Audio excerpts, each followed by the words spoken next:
Telugu audio Bible సంఖ్యాకాండము 14వ అధ్యాయము. అప్పుడు ఆ సర్వ సమాజము ఎలుగెత్తి కేకలు వేసెను. ప్రజలు ఆ రాత్రి ఎలుగెత్తి ఏడ్చిరి. మరియు ఇశ్రాయేలీయులందరూ మోషే అహరోనుల పైన సనుగుకొనిరి. ఆ సర్వ సమాజము, అయ్యో, ఐగుప్తులో మేమేల చావలేదు, ఈ అరణ్యమందు మేమేల చావలేదు, మేము కత్తివాత పడునట్లు యెహోవా మమ్మును ఈ దేశంలోనికి ఏల తీసుకొని వచ్చెను. మా భార్యలు మా పిల్లలు కొల్లపోదురు. తిరిగి ఐగుప్తుకు వెళ్ళుట మాకు మేలు కాదా అని వారితో అనిరి. వారు, మనము నాయకుని ఒకని నియమించుకొని ఐగుప్తునకు తిరిగి వెళ్ళుదుమని ఒకనితో ఒకడు చెప్పుకొనగా, మోషే అహరోనులు ఇశ్రాయేలీల సర్వ సమాజ సంఘం ఎదుట సాగిలపడిరి. అప్పుడు దేశమును సంచరించి చూచిన వారిలో నుండిన నూను కుమారుడగు యెహోషువయు యెఫున్నె కుమారుడగు కాలేబును బట్టలు చింపుకొని ఇశ్రాయేలీల సర్వ సమాజముతో, మేము సంచరించి చూచిన దేశము మిక్కిలి మంచి దేశము. యెహోవా మన యందు ఆనందించిన ఎడల ఆ దేశంలో మనలను చేర్చి దానిని మనకిచ్చును. అది పాలు తేనెలు ప్రవహించు దేశము. మెట్టుకు మీరు యెహోవా మీద తిరుగబడుకుడి.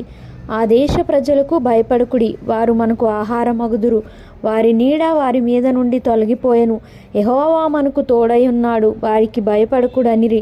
ఆ సర్వ సమాజము వారిని రాళ్లతో కొట్టి చంపవలెననగా, ప్రత్యక్షపు గుడారంలో యెహోవా మహిమ ఇశ్రాయేలీలకందరికీ కనబడెను. యెహోవా, ఎన్నాళ్ల వరకు ఈ ప్రజలు నన్ను అలక్ష్యము చేయుదురు? ఎన్నాళ్ల వరకు నేను వారి మధ్యను చేసిన సూచక్రియలన్నిటినీ చూచి నన్ను నమ్మకయుందురు?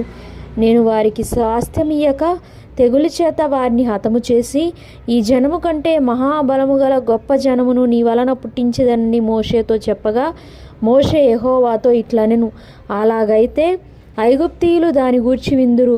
నీవు నీ బలము చేత ఈ జనమును ఐగుప్తీయులలో నుండి రప్పించితివి గదా. వీరు ఈ దేశ నివాసులతో ఈ సంగతి చెప్పి ఉందురు. యెహోవా అను నీవు ఈ ప్రజల మధ్యనున్నావనియు, యెహోవా అను నీవు ముఖాముఖిగా కనబడిన వాడవనియు, నీ మేఘము వారి మీద నిలుచుచున్నదనియు, నీవు పగలు మేఘస్తంభంలోను రాత్రి అగ్నిస్తంభంలోను వారి ముందర నడుచుచున్నావనియు వారు విని ఉన్నారు కదా. కాబట్టి నీవు ఒక్క దెబ్బతో ఈ జనులను చంపిన ఎడల నీ కీర్తిని గూర్చి వినిన జనములు ప్రమాణపూర్వకంగా తాను ఈ జనులకిచ్చిన దేశమందు వారిని చేర్చుటకు శక్తి లేక యెహోవా వారిని అరణ్యంలో సంహరించెనని చెప్పుకొందురు. యెహోవా దీర్ఘశాంతుడును కృపాతిశయుడును దోషమును అతిక్రమమును పరిహరించువాడును, అపరాధిని నిరపరాధిగా ఎంచక 3-4 తరముల వరకు తండ్రుల దోషమును కుమారుల మీదికి తెచ్చువాడునై ఉన్నాడని నీవు చెప్పిన మాట చొప్పున నా ప్రభువు యొక్క బలము గణపరచబడునుగాక. ఐగుప్తులో నుండి వచ్చినది మొదలుకొని ఇది వరకు నీవు ఈ ప్రజల దోషమును పరిహరించి ఉన్నట్లు నీ కృపాతిశయమును బట్టి ఈ ప్రజల దోషమును దయచేసి క్షమించుమని యెహోవాతో చెప్పగా, యెహోవా, నీ మాట చొప్పున నేను క్షమించి ఉన్నాను. అయితే నా జీవము తోడు, భూమి అంతయు యెహోవా మహిమతో నిండుకొని ఉండును. నేను ఐగుప్తులోను అరణ్యములోను చేసిన సూచక్రియలను నా మహిమను చూచిన ఈ మనుషులందరూ ఈ 10 మారులు నా మాట వినక నన్ను పరిశోధించిరి. కాగా వారి పితరులకు ప్రమాణపూర్వకంగా నేనిచ్చిన దేశమును వారు చూడనే చూడరు. నన్ను అలక్ష్యము చేసిన వారిలో ఎవరునూ దానిని చూడరు. నా సేవకుడైన కాలేబు మంచి మనస్సు కలిగి పూర్ణ మనస్సుతో నన్ను అనుసరించిన హేతువు చేత అతడు పోయిన దేశంలో అతని ప్రవేశపెట్టెదను. అతని సంతతి దాన్ని స్వాధీనపరచుకొనును. అమాలేకీయులను కనానీయులను ఆ లోయలో నివసించున్నారు. రేపు మీరు తిరిగి ఎర్ర సముద్రపు మార్గముగా అరణ్యమునకు ప్రయాణమై పొండనెను. మరియు యెహోవా మోషే అహరోనులకు ఈలాగు సెలవిచ్చెను, నాకు విరోధముగా సనుగుచుండు ఈ చెడ్డ సమాజమును నేనెంతవరకు సహింపవలను? ఇశ్రాయేలీయులు నాకు విరోధముగా సనుగుచున్న సనుగులను వినియున్నాను.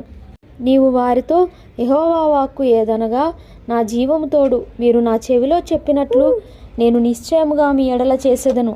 మీ శవములు ఈ అరణ్యంలోనే రాలును. మీ లెక్క మొత్తము చొప్పున మీలో లెక్కింపబడిన వారందరూ, అనగా 20 ఏండ్లు మొదలుకొని పైప్రాయం కలిగి నాకు విరోధంగా సనిగిన వారందరూ రాలిపోవుదురు. యెఫున్నె కుమారుడైన కాలేబును నూను కుమారుడైన యెహోషువయు తప్ప మిమ్మును నివసింపచేయుదునని నేను ప్రమాణము చేసిన దేశమందు మీలో ఎవరునూ ప్రవేశింపరు. ఇది నిశ్చయము. అయితే వారు కొల్లపోవుదురని మీరు చెప్పిన మీ పిల్లలను నేను ఆ దేశము లోపలికి రప్పించెదను. మీరు తృణీకరించిన దేశమును వారు స్వతంత్రించుకొనెదరు. అయితే మీ శవములు ఈ అరణ్యంలో రాలును. మీ శవములు ఈ అరణ్యంలో క్షయమగు వరకు మీ పిల్లలు ఈ అరణ్యంలో 40 ఏండ్లు తిరుగులాడుచు మీ వ్యభిచార శిక్షను భరించెదరు. మీరు ఆ దేశమును సంచరించి చూచిన 40 దినముల లెక్క ప్రకారము దినమునకు 1 సంవత్సరము చొప్పున 40 సంవత్సరములు మీ దోష శిక్షను భరించి నేను మిమ్మును రోసివేసినట్టు తెలుసుకొందురు. ఇది యెహోవాను నేను చెప్పిన మాట. నాకు విరోధముగా కూడిన చెడ్డదగు ఈ సర్వ సమాజమునకు నిశ్చయముగా దీని చేసెదను. ఈ అరణ్యంలో వారు క్షీణించిపోవుదురు, ఇక్కడనే చనిపోవుదురు అనెను.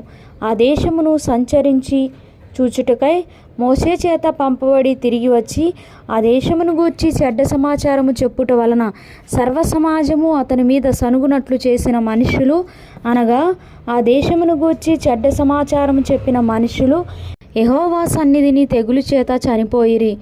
అయితే ఆ దేశమును సంచరించి చూసిన మనుష్యులలో నూను కుమారుడగు యెహోషువయు యెఫున్నె కుమారుడగు కాలేబును బ్రతికిరి.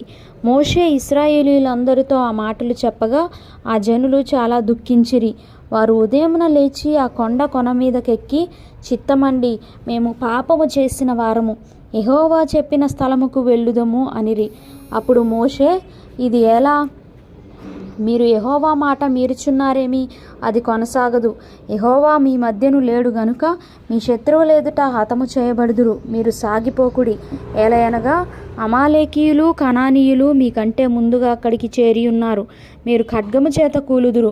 మీరు యెహోవాను అనుసరించుట మానితిరి గనుక ఇక యెహోవా మీకు తోడై ఉండడని చెప్పెను. అయితే వారు మూర్ఖించి ఆ కొండ కొనకెక్కిపోయిరి. అయినను యెహోవా నిబంధన మందసమైనను మోషే అయినను పాలెములో నుండి బయలు వెళ్ళలేదు.